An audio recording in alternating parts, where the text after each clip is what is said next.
Senator Fawcett.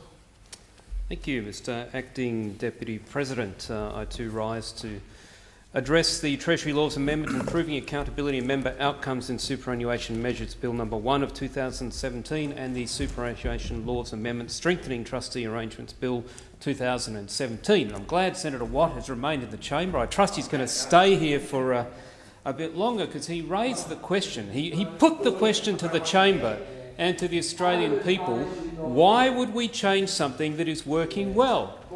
The question is, who is it working well for? He also asked the question if there was any evidence, that this was not working well for members, then perhaps he might reconsider. Well, can I draw his attention to some of the cases that have been raised in recent years where we have seen members' funds which they have put into an industry fund for the benefit of their own retirement, used on things that the members are just not aware of, and certainly is not for the members' benefit. So let's take the disclosures that we see from the Australian Electoral Commission of the financial statements of industry super funds, and you get an estimate that around $8 million was paid last year alone to unions in unexplained payments. Other reports call them dark payments. And so the industry fund CBUS, for example, chaired by the former Victorian Labor Premier Steve Bracks, they look after some 732,000 members working in that construction industry, paid over $1 million in sponsorship fees to unions, including the ACTU, the CFMEU, AWU, AMW, ETU and the PTU. Of that, the directors' fees, so this is coming back to the point that was made by Senator Watt and those opposite, the directors that are appointed by unions, guess where those fees go? In many cases, the fees are going directly to the unions, not actually to the director themselves. In some cases, they get paid a small retainer or a percentage amount, but essentially what this provides is a flow of cash both in grants and other payments, and even the directors' fees goes back to the union. TWU Super, which covers transport workers, paid almost $1 million to the TWU last year and $126,000 in directors' fees. Doesn't publicly release its financial statements, but it's clearly not using that funding for the benefit of its members. Australian Super, one of the largest industry funds, with an estimated $2 million, nearly $92 billion in assets, only declared one payment to the ACTU of over $225,000, but other unions have declared to the AEC that they receive sponsorship payments from Australian Super. And so what we see here is a clear pattern of industry super funds paying money to the unions. And so when Senator Watt says it's a system that's working well, I think the Australian people and members of industry funds are well placed to be asking the question, but who is it working well for? And looking to the future, with the growth in the investment value of funds already at $2.3 trillion, it's expected to grow to around $4 trillion over the next 10 years. What that means is that union payments, if not scrutinised, could be expected to rise to $22 million a year.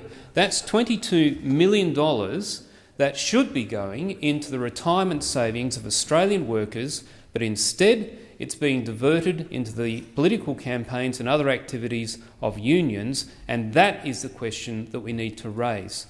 The second point I just want to address from what Senator Watt said, and I'm disappointed he's left the chamber, is he said that it would be dreadful to upset the relationship on the board between employers and employees. Well, what the government is proposing is not to say you can't have equal representation. You can still have equal representation, people appointed by the employer, people appointed by the unions. What we're saying is that good governance requires independence, and that is not just in the financial sector. There are many sectors where good governance has a requirement around transparency and independence. And so what the government is saying is, by all means, have your union appointees, by all means have an equal number of employer appointees, but you must have minimum 1/3 independent directors to make sure that there are no conflicts of interest, that there are no dark payments, as has been proven, with millions of dollars flowing out of the retirement savings of employees into the coffers of unions. So the 2 points that Senator Watt raised are clearly disproven by the facts of what the government is proposing. So we have introduced these bills to strengthen the foundation of Australia's compulsory superannuation system, in particular for the default MySuper members. Now that's a really important thing to grasp. There are two elements to that. It's compulsory. This is us taking some of the net or gross earnings of workers in Australia and putting into super. It was a Labor idea, grant that, it's worked well, we fully support it. But it is compulsory, which means that we also must make sure the governance around that process is absolutely squeaky clean and transparent and works for the best interest of those employees. It also means, because it's the default MySuper program, we're talking here about a whole range of workers, from young people who've just come into the workforce, who perhaps have no background in financial planning or management or thought for their retirement. And what do? They just take the default fund that is offered as part of their agreement, or what the employer has as the default fund with MySuper. And so these people, in terms of financial literacy, are probably some of the most vulnerable in our community when it comes to financial services, and they need the protection of a governance system that is not only effective but is transparent, to make sure that the workers are the people who benefit from the growth in that system. As I said, the superannuation sector has grown to over $2 trillion as a result of the mandatory nature of it. And so these reforms are about having consumer-based reforms. They're focused on the consumer to make sure that it's more accessible, more understanding, and that the providers are more accountable for how they use their members' money. It's aiming to have stronger prudential standards. That is the enforcement and the transparency, which gives people who are putting their money compulsorily into these funds confidence that it's being managed in their best interest. Now, this is not something that's just been cooked up overnight. There have been a series of reviews that have recommended these kinds of measures, and these bills put them together. So in this pack there are 3 bills: the Treasury Laws Amendment, Improving Accountability bills that I mentioned, Treasury Laws Bills number 2, and the Accountability bills. They aim to increase choice, increase independence on the trustee boards, and transparency, and it includes new measures to strengthen the supervision of the superannuation sector, boosting the trustee accountability and improving member engagement. And importantly, I've had a bit of a crack at the unions here, but importantly it also closes a legal loophole that has been used by some, a minority, but by some unscrupulous employers to shortchange employees who choose to make a salary sacrifice contribution into their superannuation account. So, contrary to what those opposite would tell you, that this is all about the government trying to disrupt and tear down the system, we're actually trying to make it more transparent and more effective, and increase the governance of the framework for the benefit of the employees. And the protests that come from the other side, particularly when you hear them say it's working well, ask the question, who's it working well for? And currently it's working well for the unions. So is this just something that comes from the Conservative side of politics? Well, let's go back to Mr Jeremy Cooper, who was appointed by the ALP as the chair of the 2010, Labor was in government then, Super System Review. And I quote, and this came from the Senate Economics Committee inquiry hearing, and he said, "Providing for independent directors shouldn't diminish the representation of members, but actually enhance it." And he goes on to say, "How we can make people who are forced to save into it feel confident that the standards of governance is at or near world's best practice." So that's from someone appointed by a Labor government to do a review into super, who's saying that transparency is a good thing and will actually enhance the benefit for members. Professor Graham Samuel, appointed by the board to conduct an independent review into the governance arrangements at CFMEU, and that's the industry fund CBUS. Sorry, it's the CFMEU backed industry fund CBUS. And again, this comes from the Senate Economics Committee inquiry hearing. And he says, I quote, "I don't draw a great distinction between the structures of corporate governance. I'm more concerned about the reality of it. When you've got proprietors or sponsors that are heavily involved in the board and are appointed as representatives of proprietors or sponsors, there's a tendency for the skills metrics to be less relevant. And that's where independent directors then become much more relevant, and where the skills metrics and qualities that they can provide become far more relevant." So what we hear there is that where it's just jobs for the boys, or girls as the case may be, the members are actually getting a disservice, because the people who are on the board are there because of who they know, not what they know. It's not their skills or competence that results in them getting the appointment. It's because they've been a long-term member or a secretary of a union, or they're representing or part of the employers group. And what we see there from two eminent people who've presented evidence to the Senate committee, that those are not in the best interest of the members of the funds. And members of the funds are members of the Australian public who expect transparency when it comes to money that is theirs, whether it's their savings or their taxes.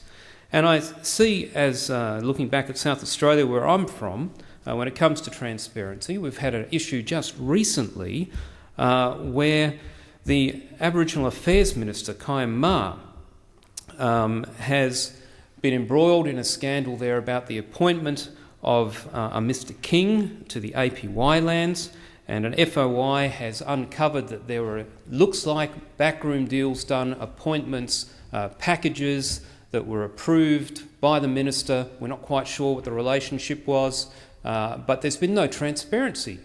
And now they're using taxpayer funds to fight the FOI order, which was given by the appropriate authority, said, yes, this should be released.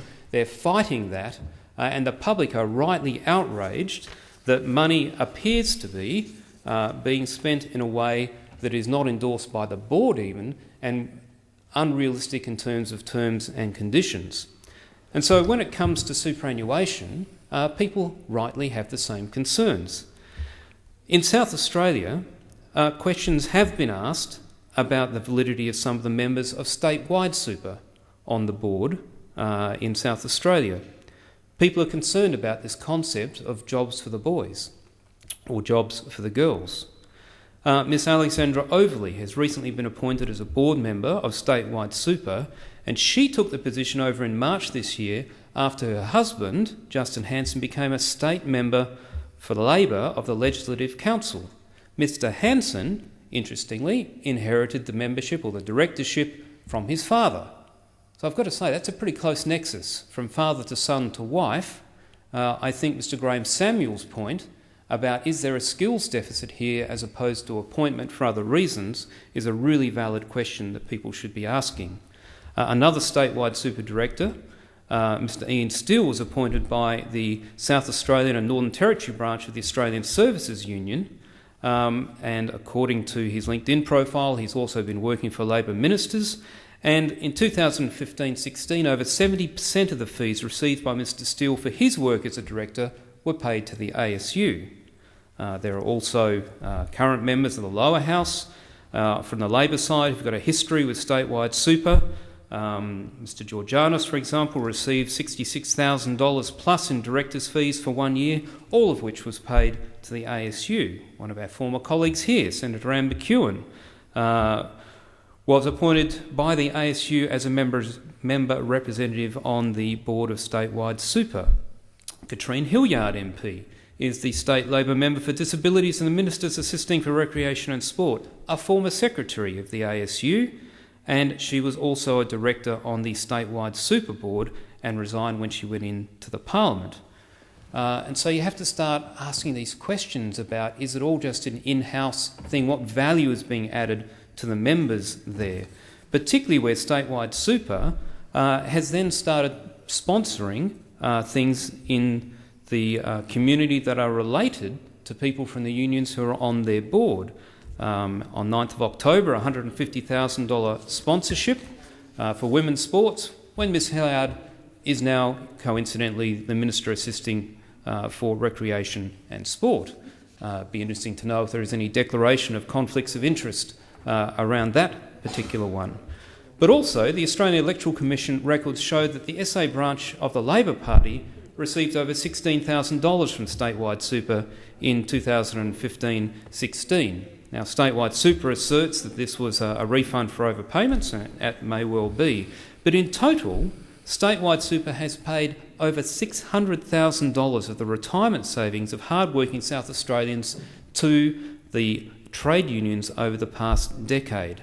And yet, if you come back to this concept of compulsory and the MySuper, the default fund, statewide super is the default fund in 18 different South Australian industrial awards, including such for services as children's services workers, hospitality employees, passenger vehicle transport workers. Now, what that means is some of the lowest paid, hardest working people in Australia who trust their money to this union, to this super fund, funds are being stripped out of it, not for their benefit, but to go back to the unions. And members opposite asked why we think transparency is important. Members opposite made the point, well, it's a good thing if industry super funds outperform other funds. Well, let's have a look at statewide super. They have out-delivered and outperformed for the unions, but not necessarily for their own members. Using the industry super's own advertisement concept, let's compare the pair and see how a statewide super member would fare next to even other industry average super funds. So if you take someone who's a 30-year-old office worker and looks at what they have achieved in terms of their rate of return, what they find over a 10-year average is that statewide super returned 3.58% versus the industry super fund average over the 10 years of 5.13%. Now that means that she'd be $116,000 worse off in retirement because she didn't actually look around and check to see if there was another even industry fund that would do a better job. If she had actually looked outside, and I'll pick a fund here that I've done some research on, BT Growth, over the same 10-year period or a 10-year period, 5.53%. So all the rhetoric about industry funds will always get you a better deal is clearly not correct for statewide super. So they're not getting the best returns. They're streaming money off to the unions, none of which is in the best interests. And so what the government is looking to do here is not just make the funds more user-friendly in terms of the people who are using them, but importantly, to put accountability and transparency around the governance, still keeping the model that the Labor Party want in terms of having employee and employer representatives. That's absolutely fine. But what we're saying is 1/3 of the directors should be independent so that we can deal with these issues of conflict of interest and we can ensure that accountability and transparency is there, not in our interests, in the interests of the men and women who those opposite and the unions purport to represent. But what we see in the facts before us are that around the country, union after union, industry fund after industry fund, we actually see the savings of hard-working Australians creamed off and paid to unions for their own political benefit rather than the benefit of their members. I will be supporting this bill. Thank you, Senator Fawcett.